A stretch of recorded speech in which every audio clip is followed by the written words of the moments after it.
जय गुरुदेव, जय माँ छिन्नमस्तिका। आज हम जिस विषय पर बात करेंगे तो वह अप्सरा साधना से ही जुड़ा हुआ है। और देखिए, अप्सरा साधना के विषय में इसलिए मैं जानकारी देता रहता हूँ कि जो साधक होते हैं कहीं ना कहीं वे यही साधना भी करना चाहते हैं और एक तरह से अप्सरा साधना करके पूर्णता प्राप्त करना चाहते हैं अपने जीवन में। और ये सही भी है कि एक ऐसी साधना मिल जाए जिसमें आपको ज़्यादा जो है लंबा लेकर भी ना चलना पड़े इस साधना को और सफलता प्राप्त कर ले साधक।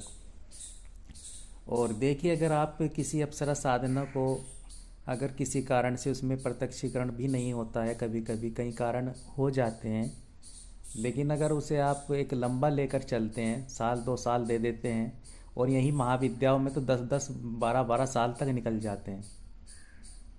10-10 12-12 साल, या फिर आपको उनको धारण ही करना पड़ता है, मंत्र जब कंटिन्यू करते ही रहना पड़ता है। उसमें ऐसा होता है, वहाँ आपको मंत्र जब कंटिन्यू करते ही रहना पड़ेगा। तो शक्ति को जागृत करते रहना और उसके मंत्रों को अपने अंदर समाहित करते रहना, ऊर्जा को निरंतर बढ़ाते रहना ही जो होता है साधना में सफलता का मूल मंत्र होता है। अब ये जो अप्सरा होती है, इसको अगर आप साल या 2 साल भी दे देंगे ना, अगर जो 1 या 2 बार में ही थक करके बैठ जाते हैं, तो फिर ये पूर्ण लाभ देने लगती है और प्रत्यक्ष रूप से भी सामने आ जाती है साधक के।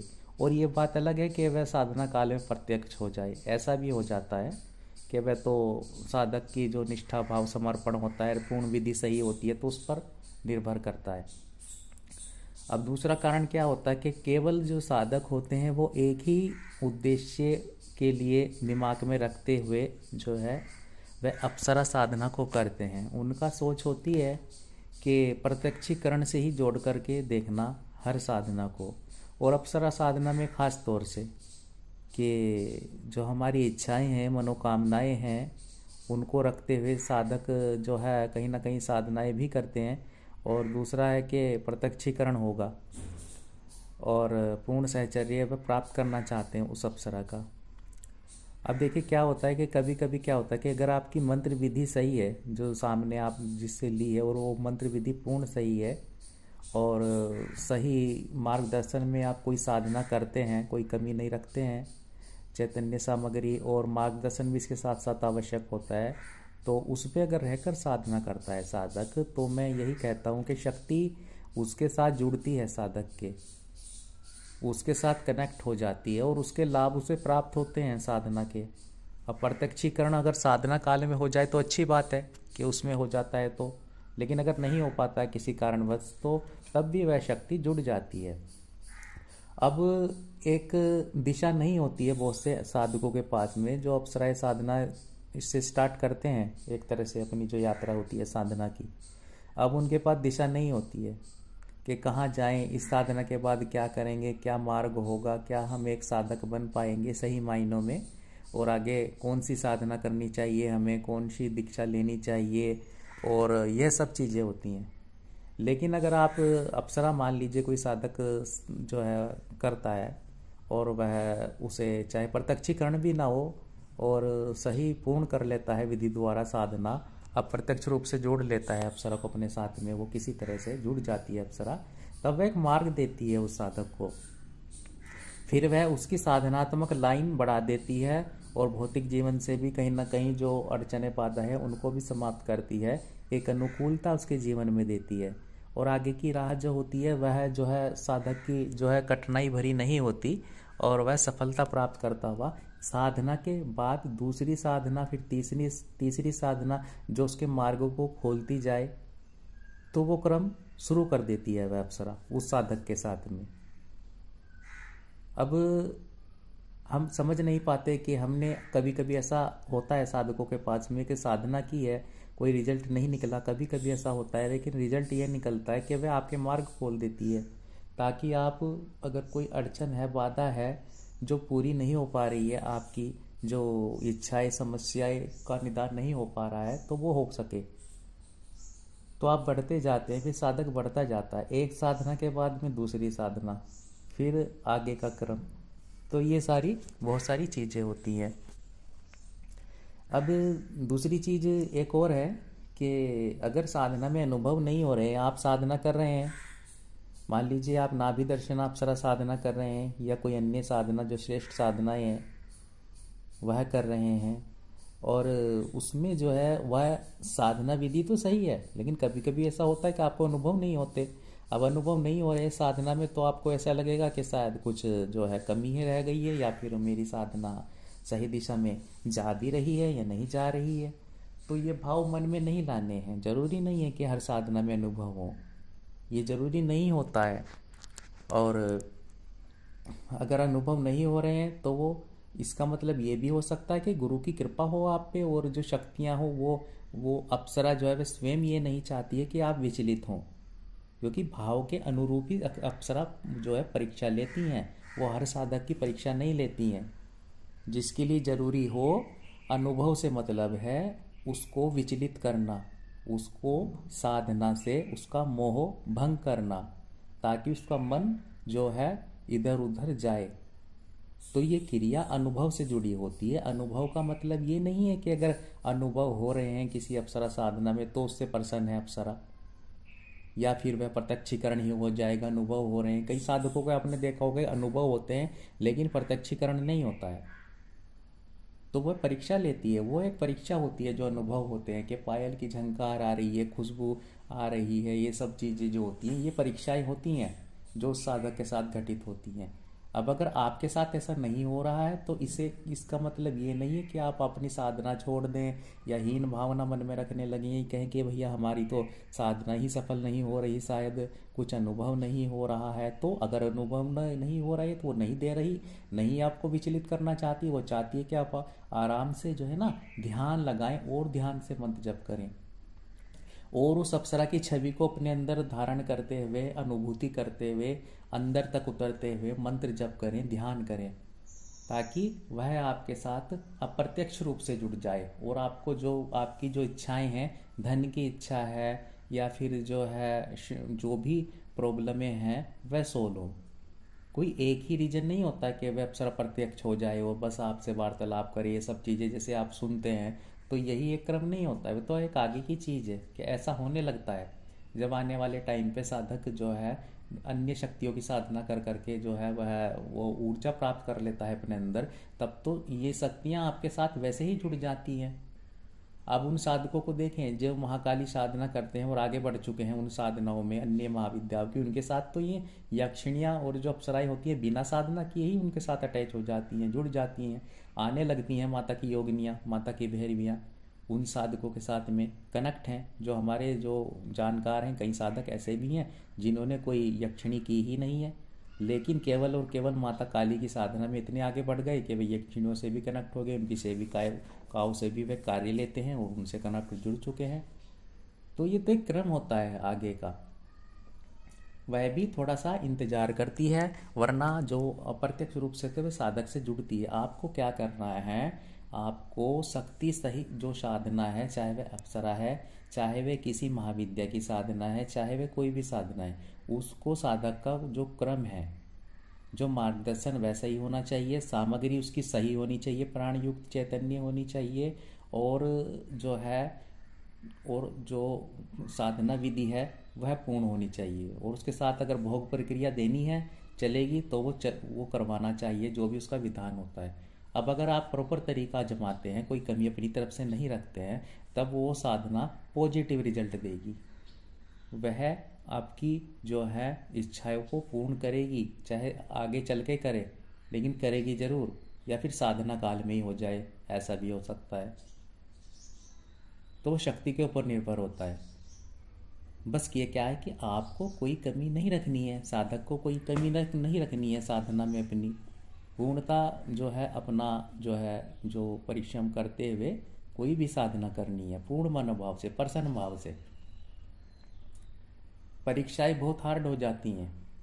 ये जो आप सोचते हैं कि जो कहानियों में सुनते हैं कि एक दिन की अप्सरा साधना में प्रत्यक्षीकरण, 2 दिन की अप्सरा साधना में प्रत्यक्षीकरण, कहानियाँ सुनते हैं कि ऐसे वैसे होने लगा, ये उनकी कहानियाँ हैं, ये उनके साथ हैं जो निरंतर साधनाओं में आगे बढ़ रहे हैं, जिन्होंने बहुत कुछ प्राप्त कर लिया है। एक दिन में प्रत्यक्षीकरण वहाँ होता है। अब अगर आप नए साधक हैं तो शक्तियों को जुड़ने में टाइम लगता है, लेकिन वो विधि सही होनी चाहिए जो आपके जिसकी साधना मैं फिर यही कहूँगा आप कर रहे हैं, तब ये आपको मार्ग दे देती हैं।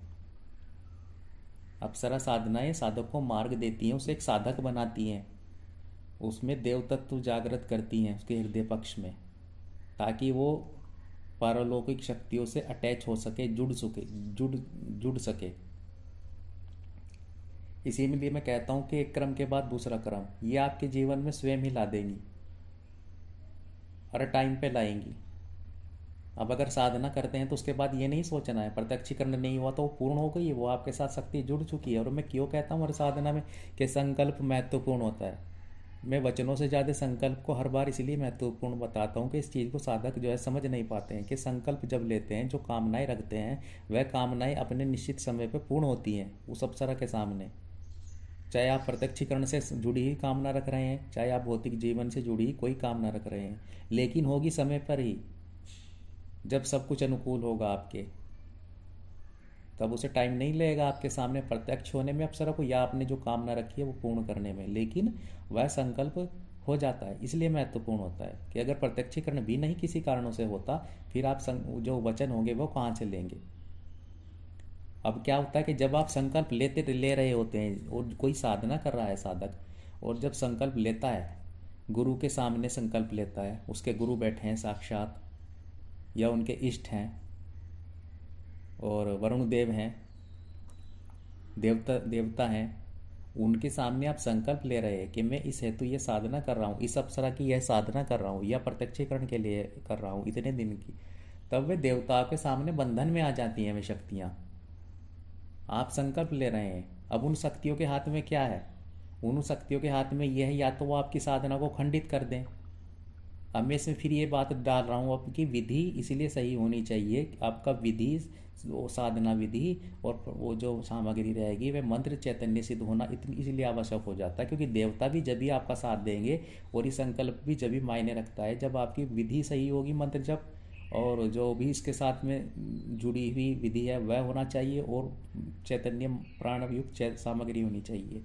तब क्या होता है कि ये जो है संकल्प एक तरह से वो शक्ति बंध जाती है। अब अगर प्रत्यक्षीकरण भी किसी शक्ति में नहीं हो रहा है साधना में, वो फिर वह जो देवता के सामने आपने संकल्प लेते हैं वो पूर्ण होता ही है, वो उसे करना ही पड़ेगा, अप्सरा हो चाहे कोई और शक्ति हो। ये हो सकता है कि विलम्ब हो जाए। विलम्ब किस कारण से होता है? विलम्ब इसलिए होता है कि आपके जो पाप दोष होते हैं इस जन्म के, या फिर आप में ऊर्जा का लेवल नहीं होता इतना, आप कहीं गलत साधनाएं कर लेते हैं, पहले पूर्ण तरीके से सही नहीं करते हैं, उस कारण दोष लग जाता है। फायदा नहीं होगा, दोष लग जाएगा और बंधन में बंध जाएंगे, बंधन क्रिया हो जाएगी, आपका जब तब सही दिशा में नहीं जाएगा। आपको लगेगा कि कुछ होता ही नहीं है, आपको लगेगा कि अप्सरा नहीं होती, यक्षिणी नहीं होती, ये तो हम तो क्या कर रहे हैं, क्या साधन, भटक जाएंगे आप पूरी तरह से। तो इसलिए कहता हूँ कि सही दिशा निर्देश में साधना बहुत आवश्यक होती है, जो आपके जीवन को मार्ग दे सके। फिर ये शक्तियाँ आपके रास्ते खोलती हैं, आपको स्वयं मार्ग देंगी, चाहे वह अप्सरा है या अन्य कोई अपनी साधना है। केवल आप ये ना सोचें, फिर आप ये सोचें कि हाँ मैंने कुछ अर्जित कर लिया, फिर आप अगर सही विधि द्वारा साधना करते हैं तब ये आपके साथ कनेक्ट हो जाती है वह शक्ति, वह साधना जो आपने की होती है और वह संकल्प। तो ये चीज़ें महत्वपूर्ण होती हैं। आप कहानियों पे ना जाएं, ये तो उन साधकों के अनुभव रहे हैं जिन्होंने साधनाएं की हैं, जिन्होंने बहुत मेहनत की हुई है, तब जाकर वो चीज़ें हो जाती हैं उनके साथ में। अब क्या होता है, किसी साधक के साथ कुछ भी हो सकता है, सबकी ऊर्जाएं अलग अलग होती हैं, सबके जो क्रम हैं वह अलग अलग हैं, जो उन्होंने कमाया हुआ है पुण्य अपनी साधना द्वारा, अपने गुरु की कृपा कितनी है किस साधक पर, और ये सब कुछ उस पर निर्भर करता है। होने को किसी साधना में प्रथम दिन ही अनुभव और प्रत्यक्षीकरण भी हो जाए दूसरे तीसरे दिन, होने को आपको उसका रिजल्ट जो है 2 से 3 से 4 महीने बाद मिले। और वह क्या करना चाहती है अप्सरा, पहले आपके जीवन में क्या चीज़ें लाना चाहती है, वह दिशा निर्देश में वह आपको गति प्रदान करती है उस दिशा में। हो सकता है कि आपने तो प्रत्यक्षीकरण की कामना रख दी है कि मुझे प्रत्यक्षीकरण हो आपका, और वह कामना तो आपकी उचित है कि आप वो रख रहे हैं, लेकिन वो पहले आपके जीवन में आपको वो दिशा देना चाहती हो कि आप आगे बढ़ें, और एक समय पे, निश्चित समय पर वह प्रत्यक्ष हो आपके सामने। बाकी जो इच्छाएं हैं आपकी, चाहे वह धनी से जुड़ी हुई हो, चाहे वह आप में इतनी ऊर्जा नहीं है कि आपने इतना वो कि वह साधनाएं करवाए आपको, और आपके जीवन में एक के बाद एक साधना ला दे कि अब आपको ये साधना करनी है, और वो क्रम आता जाएगा, फिर आपको पीछे नहीं हटना होता है, फिर आपको करते रहना होता है, उस दिशा में आगे बढ़ते रहना होता है जो वह दिशा देती है एक अप्सरा। तो ये चीज़ें महत्वपूर्ण होती हैं। अब जो कह रहे हैं जो, तो उनसे बचना है जो आपको आपको कम आंकते हैं, क्योंकि देखिए सब जो भी साधक है सब में ऊर्जा है, और क्या होता है कि सबका एक अपना ओरा होता है, सबका जो है शक्ति अलग अलग तरीके से कनेक्ट होती है हर साधक साधिका के साथ में। तो अपनी क्षमताओं को पहचाने। सिद्धाश्रम साधक जो चैनल है, इसका काम मार्ग, ये इसका जो कार्य है वह यही है कि हम साधकों को एक ऐसे दिशा दें जिसमें वे स्वयं आगे बढ़ सकें, उस मार्ग पर बढ़ सकें जो सिद्धाश्रम की ओर जाता है, जहाँ सिद्धियाँ हैं, जहाँ पूर्णता है। तो मार्ग पे आपको चलना है, और अकेले ही चलना होगा आपको उस मार्ग पर, और दिशा निर्देश में चलें आप, और अपने आप को कम ना समझें, कोई भी साधक हो साधिका हो। हम यही कहते हैं कि अपनी क्षमताओं को पहचानें। हमारा कार्य है हर साधक को साधना देना, और उसे उसकी क्षमताओं को, उसकी जो एक ऊर्जा है उसके बारे में बताना, अवगत कराना कि तुम क्या कर सकते हो और तुम्हारे लिए जो है क्या सही है। उलझना नहीं है, अभी ये कर रहे हो, वो कर रहे हो, कुछ से कुछ चीज़ें। यहाँ पर हमें प्रवचन नहीं देना है आपको, जैसे और चैनलों पे प्रवचन देते हैं, लंबे लंबे अच्छे अच्छे मधुर मधुर प्रवचन। यहाँ प्रवचन नहीं मिलेंगे इस चैनल पर आपको। यहाँ पर आपको सीधी बात मिलेगी, सीधी व पगडंडी पे आपको चला दिया जाता है, जहाँ आपको एक जो है रास्ता दे दिया जाता है। प्रवचनों के माध्यम से आप पूर्णता नहीं प्राप्त कर सकते अपने जीवन में। प्रवचन तो आप कहीं सुन सकते हैं, कथाएं सुन सकते हैं, और यहाँ कथाएं और प्रवचन देने का कार्य नहीं है। यहाँ तो आपको एक जो है, इतना अब टाइम नहीं है, वक्त नहीं है कि आप इन चीज़ों में लगें। वो आपने बहुत सुन लिए हैं, हो सकता है दूसरे चैनलों पर भी प्रवचन सुन लिए हों, बातें सुन ली हों, बड़ी बड़ी लेक्चर सुन लिए हों, लेकिन उन लेक्चरों से अलग अब आपको साधक बनना है, तो आपको उस पगडंडी पर चलना पड़ेगा जो सिद्धि की ओर जाता है मार्ग। हमारा कार्य है कि साधक को शक्ति से कनेक्ट करना, शक्ति से जोड़ देना। चाहे वह आप अप्सरा साधना करें, चाहे वह कोई महाविद्या साधना करें, वह विधि आपको बताई जाए, वह प्रक्रिया आपको बताई जाए जहाँ शक्तियाँ आपसे कनेक्ट हो, जहाँ ऊर्जाएँ आपसे कनेक्ट हों। और अगर ऊर्जाएँ कनेक्ट होंगी, चाहे वह अप्सरा हो, चाहे वह प्रत्यक्ष रूप से हो, चाहे वह अप्रत्यक्ष रूप से हो। हम आपको सपने नहीं दिखाते हैं, क्योंकि प्रत्यक्ष रूप से भी तभी हो पाएगी जब आप अप्रत्यक्ष रूप से आप अपने आप को शक्ति के साथ जोड़ेंगे। बहुत मेहनत करनी पड़ जाती है, कभी कभी साल 2 साल तक लगा देने पड़ते हैं एक अप्सरा के पीछे, अगर नहीं हो रहा हो। और आप क्या करते हैं कि अगर ये अप्सरा नहीं हो रही है तो दूसरी अप्सरा को करना शुरू कर देते हैं। आपने अगर एक अप्सरा 3 से 4 बार कर लिया, किसी कारण से कोई गलत विधि द्वारा की है या किसी कारण से की है, सही मार्ग से नहीं की है, तब आपका मन भटक जाता है कि प्रत्यक्षीकरण नहीं हुआ तो हम तो ये वाली अप्सरा करेंगे। अब दूसरी करके देखते हैं, अब तीसरी करके देखते हैं, अलग अलग नामों से कई अप्सराएं हैं। ऐसा नहीं होना चाहिए। जो अप्सरा आपके साथ आप इस जीवन में अप्सरा कर रहे हैं, या भाव है, या आपने गलत विधि द्वारा ही कर ली है वो अप्सरा साधना, वो गलत विधि द्वारा भी तब की है जब वो आपके साथ पूर्व जन्म से जुड़ी हुई है, उसका कुछ जुड़ाव है, तभी आपने वो की है। उसे ही कीजिए, सही विधि द्वारा कीजिए, उसको छोड़ना नहीं है। साल या 2 साल भी देने पड़े ना उस साधनों को करने के लिए, वो भी कम पड़ जाते हैं कि अगर वो प्रत्यक्ष हो गई तब वह जीवन आपको बदल के रख देगी। वह जो शक्ति होती है, वह एक शक्ति आपको कहाँ से कहाँ पहुँचा सकती है, ये आप नहीं सोचते, आप सोच नहीं सकते इस चीज़ को। तो कितनी महत्वपूर्ण है। जो कह रहे हैं हमने की है, हमने कह रहे नहीं, बहुत मेहनत करनी पड़ती है तब जाके होता है, ऐसे नहीं होता है। जैसे हर कोई यूट्यूब पे तीसरा बंदा बैठा है कि मैंने कर ली है, मैंने की है, आपको दे देता हूँ विधि, आपको दे देता हूँ विधि, आप इतना वहाँ कर दीजिए, कर दीजिए। आश्रम में आना पड़ेगा, जहाँ होती है शक्ति, आपको मार्गदर्शन वहीं मिलता है, वहीं शक्तियाँ पहुँच जाती है। कहीं आपको आप आश्रमों में धक्के खाने की आवश्यकता नहीं है। उनके अलग अलग चार्ज होते हैं आश्रमों के, इतने दिन यहाँ रहना है, इतना चार्ज यहाँ लगेगा, इतना चार्ज यहाँ लगेगा। कहीं कितने चार्ज देंगे आप? आपको सीधी साधना विधि सही मिलनी चाहिए, प्रमाणित मिलनी चाहिए, साधना सामग्री साधक को प्रमाणित मिलनी चाहिए, तब उसे कोई आश्रमों में जाने की जरूरत नहीं है। मुझे नहीं लगता कि जाने की है। कितने लोग सफल हुए आश्रमों में जाने पे? उनके धंधे जो खोल रखे हैं लोगों ने, वे सब दिखाने के लिए होते हैं कि आप देखें और आकर्षित हों।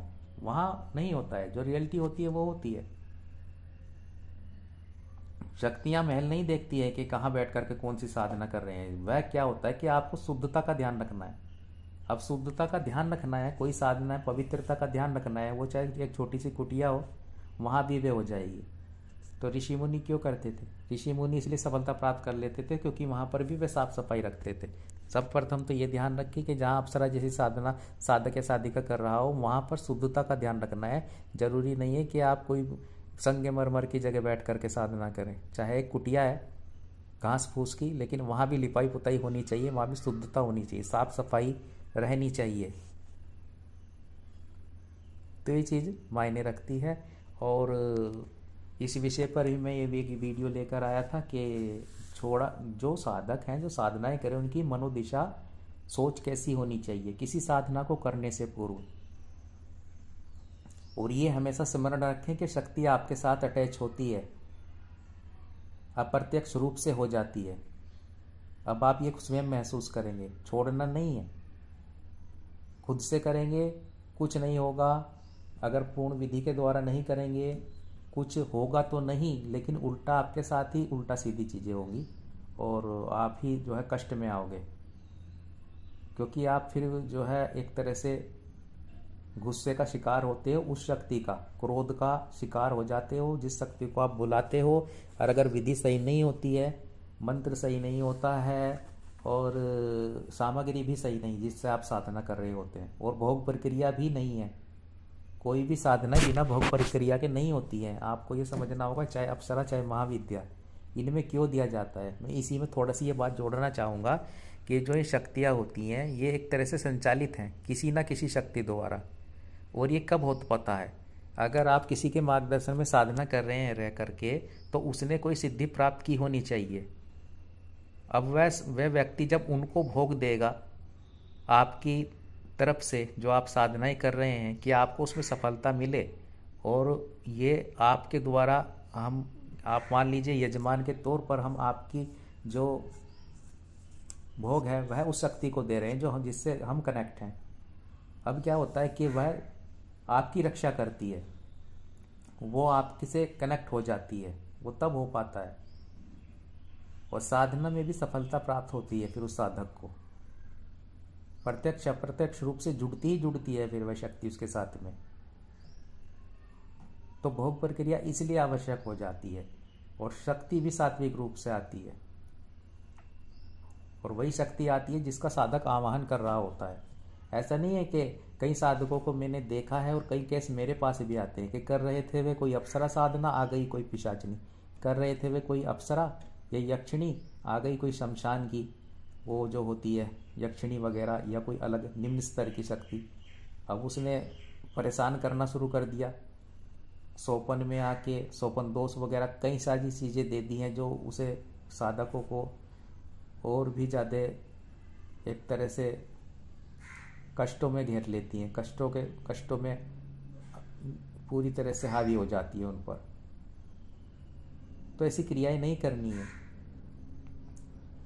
मैं इसीलिए कहता हूँ जब भी कोई साधना करें प्रॉपर तरीके से करें, प्रॉपर तरीके से करें। ये नहीं है कि मैं ये कह रहा हूँ कि आप मेरे मार्गदर्शन में करें, लेकिन जहाँ कर रहे हैं वहाँ उसको प्रॉपर तरीके से करना है आपको। साधना को सामग्री भी लेनी है, और जो प्रक्रिया चलेगी साधना में वो भी करवानी है, और विधि भी। तब कोई शक्ति जाकर जुड़ती है, ऐसे नहीं जुड़ती है। ऐसे तो हजारों मंत्र मिल जाएंगे, आप खुद से कर लें। हजारों मंत्र यूट्यूब पर पढ़े हैं, गूगल पर पढ़े हैं, सभी अप्सराओं के पढ़े हैं, विधियाँ पढ़ी हैं, और यंत्र भी आपको मैं फिर ये कहता हूँ कहीं से भी मिल जाएगा, हरिद्वार या कहीं से भी आप ले लें। तो उनमें कोई चैतन्यता नहीं होती है। उनमें कोई चैतन्यता नहीं होती है। आप अपना टाइम बर्बाद करेंगे, पैसा बर्बाद करेंगे, और दूसरा जो है वह गलत शक्तियाँ आपके साथ में और जुड़ जाएंगी। तो इन चीज़ों से बचना है। इसीलिए प्रमाणित विधि द्वारा करना बहुत आवश्यक होता है साधनाओं को, चाहे वह कोई भी साधना है। तो उद्देश्य तो हमारा यही है कि साधक भटके ना, क्योंकि देखिए कोई साधक साधना करता है तो हमें ये पता होता है कि हमने स्वयं यहीं से शुरू किया है। जैसे आप नए साधक करते हैं कि वे कैसे भी व्यवस्था करके धन का जो है प्रबंध करते हैं और साधनाएं भी करते हैं, लेकिन वो सही दिशा में ना जाए और उनका जो मेहनत है धन के साथ साथ जो है बर्बाद हो जाता है। फिर साधक निराश हो जाते हैं, और स्वाभाविक भी है। तो ऐसे नहीं करना है। कहने का मतलब यही है, जब भी करें आप पूर्ण तैयारी के साथ करें। कोई भी साधना पूर्ण विधि विधान के साथ करनी है, ताकि वह आपके साथ शक्ति जुड़े। और हमारा कार्य यही है, मेन उद्देश्य देखिए सिद्धाश्रम मार्ग चैनल का मैं तो यही कहूँगा, यही रहा है कि आपके साथ शक्तियों को जोड़ना। और इस चीज़ की अनुभूति आप स्वयं करेंगे, आने वाले टाइम में करेंगे या साधना के बाद करेंगे, साधना के बीच में भी कर सकते हैं, कि आप शक्तियों से कनेक्ट हो रहे हैं। हमारा सीधा कार्य है कांटेक्ट करवा देना, आपके शक्तियों से जोड़ देना। और कई शक्तियाँ जुड़ती हैं उन साधकों के साथ में जो साधनाएं सही मार्गदर्शन में संपन्न करते हैं। फिर वे आगे चलकर उन्हें मार्गदर्शन की भी जरूरत नहीं है, वे सक्षम बन जाएंगे, स्वयं सक्षम बन जाएंगे। तो यही होना चाहिए। आपको पता भी ना चले कि कब, जैसे आपने देखा है ना कि साइकिल वाला तो साइकिल चलाता है और पीछे से धक्का देता है, और जब तक धक्का देता है वह दूसरा उसका साथी, तब तक उसे लगता रहता है वह निर्भीक होकर साइकिल चलाता है जब शुरू में सीखता है। लेकिन फिर वह अचानक से छोड़ देता है और उसे पता ही नहीं होता, वो पीछे मुड़ के नहीं देखता। उसको लगता है कि हाँ वह तो पीछे हैं, वह तो पीछे हैं, लेकिन फिर वह निर्भीक हो जाता है जब वो पीछे मुड़कर देखता है। और जब देखता है कि बिना मैं किसी के सहायता के ही चला रहा हूँ और आगे बढ़ रहा हूँ, तो यही क्रम साधनाओं का भी होता है। हमारा उद्देश्य भी वही है कि शुरू में हो सकता है कि हम आपके पीछे खड़े हैं, आपको सहारा देना आवश्यक है क्योंकि आप शुरुआत कर रहे हैं, लेकिन फिर आप सक्षम बन जाएंगे। फिर आप पीछे मुड़ के देखेंगे तो चाहे हम वहाँ ना भी हों, लेकिन आप इतने सक्षम बन जाएंगे कि आप आगे बढ़ सकेंगे साधनाओं में बिना किसी डर के, बिना किसी बाधा के, अड़चन के। तो वो कार्य होना चाहिए, एक मार्गदर्शक का भी, एक गुरु का भी। हमेशा ऐसा नहीं है कि आपको हमेशा वही सहारा देना, आपको यह एहसास कराना है कि मुझे अब अकेले बढ़ना है और अब मैं अकेले बढ़ सकता हूँ। तो उस पोजीशन पर पहुँचा देना साधकों को, जो है उद्देश्य मेन रहा है सिद्धाश्रम साधक परिवार का, जो ये चैनल है। तो उम्मीद है कि आप मेरी बातों को समझे होंगे, और जब भी कोई साधना करें पूर्ण समर्पण के साथ करें, निष्ठा भाव से करें, तो फल जो होता है उसकी जो है ज़्यादा मन में कामना ना रखें, वह तो कभी भी प्राप्त हो सकता है अगर आपकी विधि सही है, मंत्र सही है, और जो वह सामग्री से कर रहे हैं वह सही है। और देखिए हम यही चाहेंगे आप सफलता प्राप्त करें, लेकिन जब भी किसी के मार्गदर्शन में करें तो साधना को पूर्ण अपने जो है जानकारी प्राप्त कर ही करें। ऐसा नहीं हो कि और सामग्री वगैरह की व्यवस्था पूर्ण रूप से करके ही साधना में बैठें, तभी साधना हमारी जो है हमसे जुड़ पाती है और सफल हो पाती है। हम उस शक्ति से, हमारा एक कॉन्टैक्ट बन जाता है, जुड़ाव बन जाता है, और जो हमारा संकल्प हम लेते हैं वो पूर्ण होता है देवताओं के सामने। ठीक है, तो थोड़ा वीडियो लंबा बन गया है, उसके लिए क्षमा चाहूँगा, लेकिन जानकारी देना भी ज़रूरी होता है साधकों को। ज़रूरी नहीं है कि हम केवल साधना ही डालते रहें, केवल साधना ही डालते रहें, लेकिन जब तक जानकारी नहीं देंगे, उनके मन के जो प्रश्न होते हैं उनका निदान करने की जो हम थोड़ा कोशिश नहीं करेंगे, तब तक कैसे साधक सफलता प्राप्त कर सकता है साधनाओं में, ये भी ज़रूरी होता है। तो जय गुरुदेव, जय माँ छिन्नमस्तिका।